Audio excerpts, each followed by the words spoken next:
Halo, assalamualaikum warahmatullahi wabarakatuh. Salam sejahtera bagi kita semua. Semoga kita senantiasa diberi kesehatan dan diberi kelancaran rezekinya, amin. Kali ini saya berada di kebun tebu milik saya sendiri, terletak di Desa Kedung Adem, Kecamatan Kedung Adem, Kabupaten Bojonegoro ya.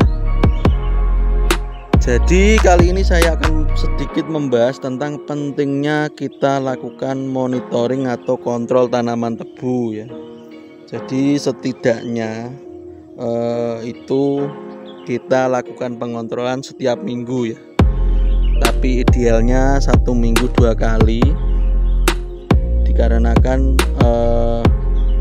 tanaman juga lebih senang atau akan bagus kalau sering-sering kita perhatikan. Tanaman juga butuh perhatian dari kita, teman-teman petani. Jadi seperti ini. Jadi tujuannya kita kontrol itu seperti ini. Jadi ini kan ibaratnya sakit ya teman-teman. Jadi ini kan tanaman pengganggu tanaman tebu ya. Seperti ini kita seperti dijalari ini kan otomatis jadi pertumbuhannya terganggu ya, karena memang seperti ini. Bisa kita lihat seperti ini. Jadi sebelum tanaman tersebut lebih parah menyerang tanaman tebu, makanya kita lakukan monitoring lahan ya, atau kontrol tanaman tebu dengan tujuan gulma itu sebelum parah bisa kita atasi. Jadi dengan kita sering-sering mengontrol, kita jadi lebih tahu apa yang dibutuhkan tanaman tersebut.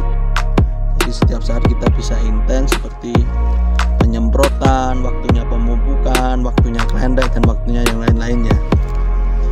Ini seperti ini, tanaman ini sangat mengganggu ya teman-teman. Ini sangat mengganggu pertumbuhan tebu. Jadi perlu kita cabut ya, atau kita musnahkan. Seperti ini ya teman-teman, biar tidak melukai tebunya. Nah sekarang kan tebunya otomatis lebih leluasa ya untuk berkembang ya teman-teman. Kita buang, dan seperti ini teman-teman, ini tanaman sulaman ya, atau tanaman baru ya. Tanaman baru seperti ini bisa kita perhatikan seperti ini. Perlu kita bumbun atau kita tutup ya, supaya akarnya lebih kuat seperti ini ya teman-teman.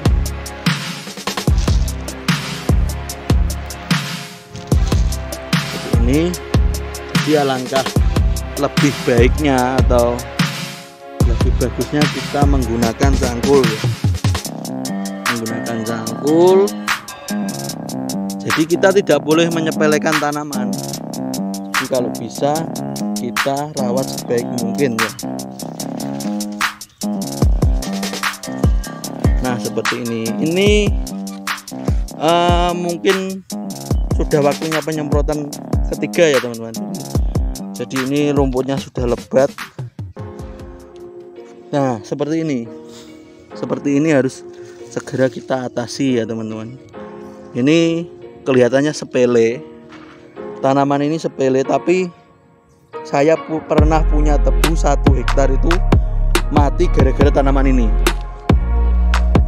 Jadi tanaman ini seperti parasit ya teman-teman, seperti parasit. Jadi nanti tanaman ini hinggap di tebu sampai tebu itu mati karena tidak dapat sinar matahari. Akhirnya dari akar batang itu semuanya sampai busuk ya teman-teman, gara-gara tanaman ini.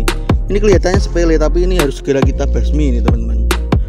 Kalau bisa segera kita lakukan penyemprotan. Nah ini.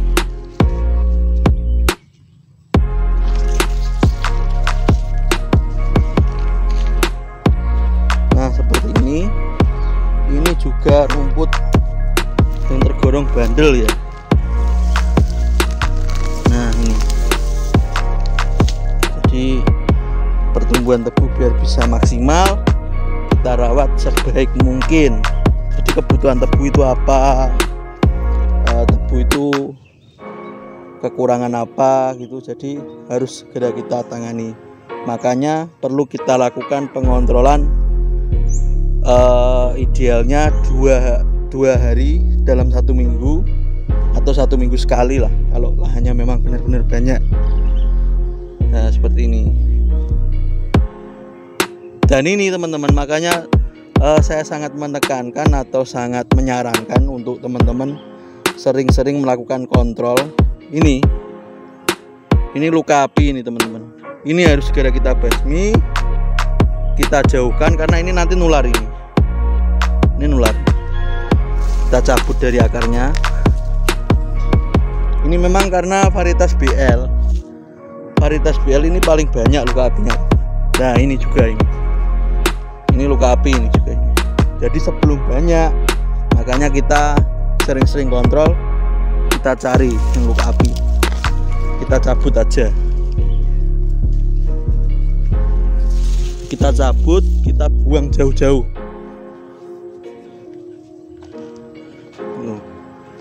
Ini kan sungai ini, kita buang. Nah seperti ini baru kecil teman-teman. Saya pernah punya tebu itu hampir 1 hektar itu mati gara-gara ini, gara-gara tanaman sepele ini. Seperti jenis umbi-umbian ya ini teman-teman. Nah ini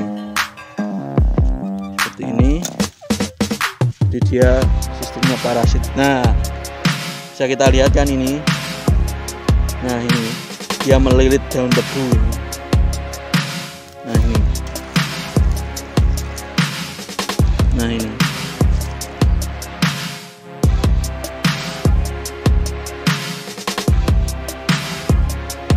Nah ini teman-teman, ini harus segera kita lepaskan, kasihan tebunya ini.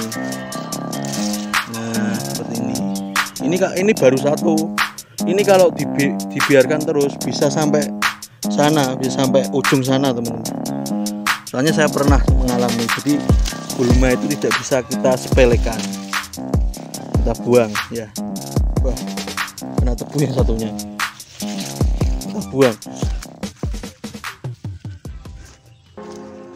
Nah ini bibit-bibitnya ini gulma, harus kita cabut ini sampai akar-akarnya ini. Nah ini seperti ini harus kita basmi. Ini luka api ini, luka api, luka diri ini teman-teman. Nah ini juga loh, ini mulai, makanya kita perlu kontrol. Jadi gulma itu sebelum banyak, kalau bisa kita basmi harus. Nah ini mulai masuk ini teman-teman. Ini harus segera kita semprot ini.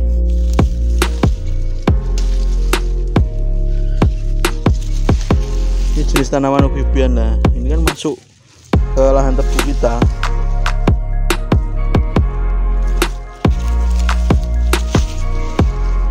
Segera kita semprot ini. Nah ini.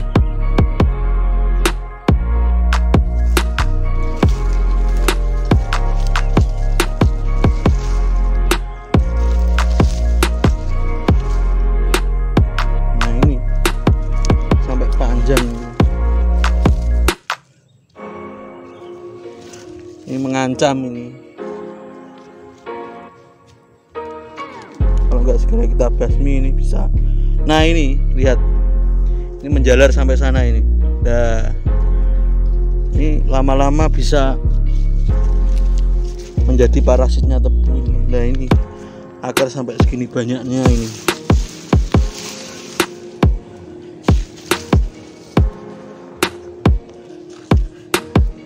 Ini mulai masuk nih. Perlu kita bersihkan supaya tidak mengganggu pertumbuhan tanaman tebu.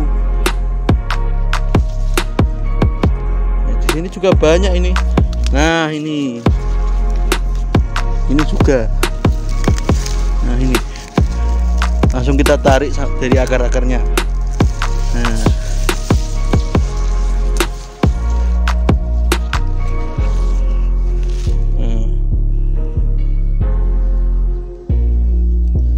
makanya perlu tanaman itu kita sering-sering kontrol, teman-teman.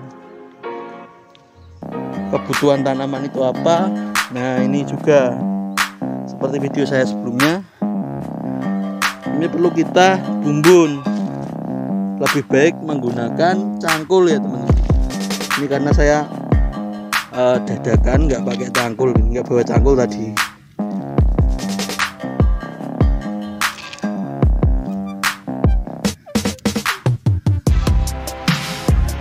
Nah, ini kan bagus.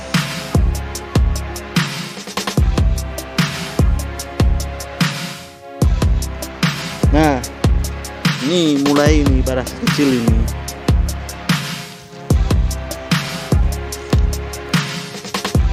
Nah, ini kita buang.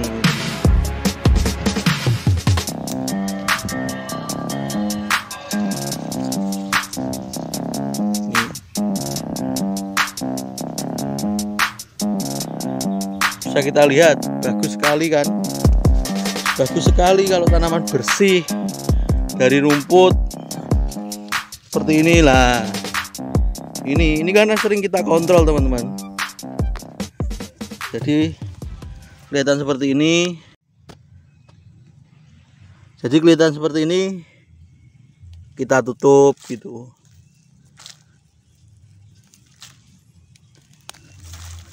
Biar lebih bagus hasilnya.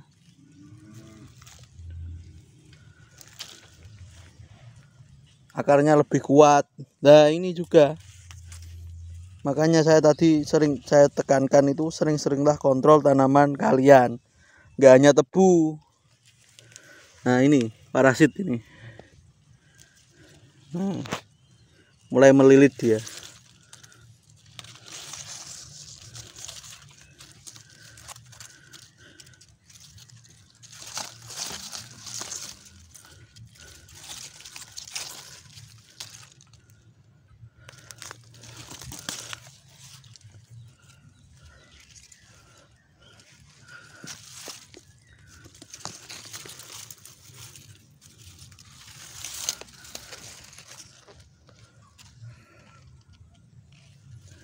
Oke, sementara sekian saran dan masukan dari saya terkait tanaman, khususnya tanaman tebu. Kurang lebihnya mohon maaf. Wassalamualaikum warahmatullahi wabarakatuh.